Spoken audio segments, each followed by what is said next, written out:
Të nderuar kërkues të së vërtetës, po hapen sot dyert e këtij tempulli metaforik të dijes për këtë shtjellim të thellë të teksteve të lashta.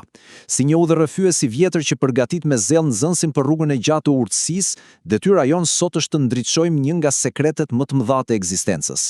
Këtu do të zbulojmë natyrën e vërtetë të universit, atë që njihet që nga lashtësia si ligji i mentalizmit. Mendja duhet përgatitur mirë sepse kjo e vërtet sfidon totalisht çdo gjë që jemi mësuar të shohim përdit me syt fizik. E po mirë, le të zhytemi drejtë në temë. Gjithçka është mendje. Universi është mendor. Kjo thënie madhështore është pikërisht porta jon hyrëse sot. Ky aksiom hermetik është me të vërtetë i jashtëzakonshëm dhe ka frymëzuar mendimtarët për mijëra vjet. Ai parashtron një ide kaq radikale saqë t'jap pa fjalë. Realiteti që ne përjetojmë nuk është thjesht një mekanizëm i ftohtë material. Absolutisht jo. Çdo gjë është manifestimi një inteligjencë universale. Është një mendje kozmike, një frymë gjallëruese nga e cila buron absolutisht e gjithë jeta, e jashtëzakonshme apo jo. Parimi i themelor. Gjithçka është mendje. Pra, pika thelbësore këtu është kjo. Këto mësime rrjedhin nga figura legjendare e Hermes Trismegistus. Dhe çfarë na mëson ai? Se mendja universale është inteligjenca nga e cila lindin të gjitha planet, fizik, mendor dhe shpirtëror. Në librin The Kybalion, ky theksohet si ligji i parë dhe më i rëndësishëm i gjithë traditës. Pse vallë? Sepse fjalë për fjalë nga ky buron gjithçka tjetër.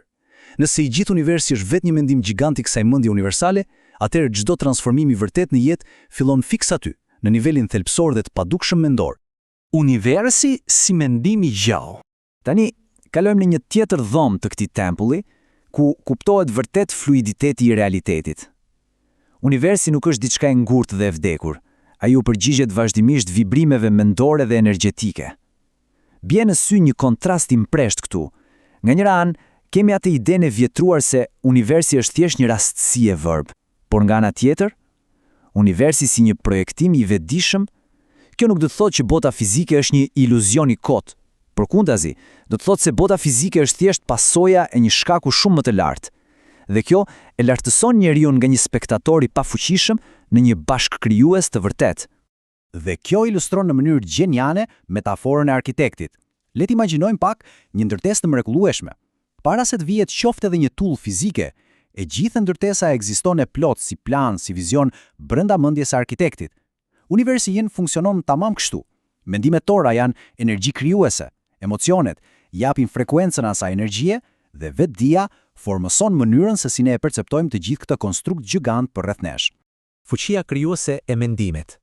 Këtu teoria kozmike fillon e bëhet praktik njerëzore. Le të ndjekin këtë zinxhir krijimi hap pas hapi, është vërtet magjepsës. Çdo gjë nis me hapin e parë, mendimet. Kur ato përsëriten gjatë kohës, ngurtësohen në hapin e dytë, bindjet tona më të thella. Më pas, janë pikërisht këto bindje që udhëheqin hapin e tretë, veprimet e përditshme.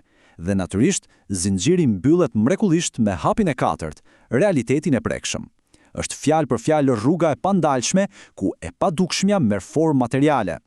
Është thelbësore të kuptohet ky detaj i trashëgimisë hermetike. Një mendje e disiplinuar krijon rend dhe qetësi, ndërsa një mendje negative e lën pasdore prodhon vetëm kaos të brendshëm.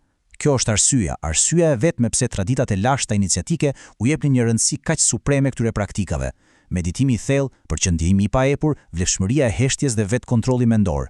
Këto nuk janë thjesht hobi kalimtare, këto janë mjetet absolute dhe jetike për të rafinuar shpirtin njerëzor. Kuptimi i vërtetë i manifestimit. Tani, ajo çfarë është vërtet interesante këtu është se si mund të shkatrojmë një nga keqkuptimet më të mëdha moderne. Mjafton të shihet ana e majtë, i ashtuqueturi manifestimi modern, i cili fatkeqësisht reduktohet në një fantazi sipërfaqësore, siç shpresojmë sy mbyllur për gjëra materiale. Por cila është e vërteta në anën e djathtë? Manifestimi i vërtet hermetik. Ai është një nivel krejt tjetër. Kërkon një harmonizim të hekurt, të thellë, midis mendjes, emocionit, vullnetit pakundur dhe veprimit. Nuk ka rrugë të shkurtra drejt krijimit. Siç na kujton me mençuri thellësia filozofisë antike, një mendim pa veprim mbetet gjithmonë veç se një ëndër, një fantazi e bukur. Po ashtu, një vullnet i madh i lën pa disiplinë. Është thjesht një potencial tragjikisht i pashfrytzuar. Ta themi qartë e shkurt, realiteti i jashtëm është fiks pasqyra besnike e gjendjes sonë të brendshme. Çdo transformim i vërtet në botë, patjetër që duhet fillojë së pari thellë përbrenda nesh. Simbolizmi dhe vetdia universale. Tani po hym në sallën më madhështore të këtij tempulli. Ai që njeh veten, njeh gjithësinë. Çfarë fraze e jashtëzakonshme. Kjo do të thotë se një vetdije e pafundme universale na lidh të gjithëve pa përjashtim. Është një koncept absolut që gjejmë kudo, si në Kabal, ashtu edhe në neoplatonizëm e misticizmin lindor. Kuptimi? Askush nuk është një ishull i ndarë nga kozmosi. Nëse arrim të njohim thellësitë e mendjes son, praktikisht kemi njohur sekretet e vetyjeve. Le të deshifrojmë pak këtë udhëtim iniciatik përmes këtyre simboleve të lashta mjaft të njohura. Syri gjithshikues qëndron aty si përfaqësuesi sublim i vetdijes supreme. Kompasi viziton kufit, duke na kujtuar nevojën ekstreme për kontroll mbi mendjen dhe dëshirat tona toksore. Ndërsa guri pa përpunuar, ai jemi ne në fillimet tona, një mendje e paformuar që kërkon punë, kërkon gdhendje dhe rafinim të përditshëm për të arritur dritën e përsosmërisë. Rruga drejt zotërimit të vetvetes. Le të kalojmë tek ajo që ka vërtet rëndësi dhe të shohim se si e gjithë kjo ndërtohet në praktik, sepse dia abstrakte nuk vlen asgjë pa u kthyer në zbatim jetësor. Këto janë shtyllat mbajtëse për të qenë zot të vetvetes. Vetdia e përjershme mbi emocionet, kontrolli absolut mbi impulset bazë, një disiplinë mendore pa negociueshme dhe përkushtimi për zhvillim shpirtëror të pandërprer. Këtu ka një përgjegjësi kolosale. Njeriu duhet të bëhet rojtari vigjilent i çdo mendimi, përndryshe rrezikon të mbetet thjesht një viktimë e rrethanave e hedhur andej këtej nga fati. Dhe kështu, vim tek thelbi qendror i gjithë këtij shtjellimi. Ai që zotron mendjen, fillon të zotroj fatin. Në këtë realitet kaq magjepsës të ndërtuar kryekëput mbi themele mendjeje dhe vibrime energjie, është e qartë si drita e diellit që njohja dhe menaxhimi i vetvetes do të mbetet gjithmonë akti absolut i urtësisë. Ta themi fare thjesht, të ndërtosh veten, do të thotë të fillosh të ndërtosh botën. Për ta përmbyllur transmetimin e kësaj dijeje të lashtë sot, po e lem derën e këtij tempulli paksa të hapur me një pyetje të fundit që të jehoj në mendje. Nëse i gjithë universi është në thelb mendje, a do të zgjedh nxënësi të bëhet mjeshtër i paposhtuar i mendimeve të veta, apo do të pranojë të mbetet i burgosur në kaosin e tij të brendshëm? Është vërtet një provë e madhe.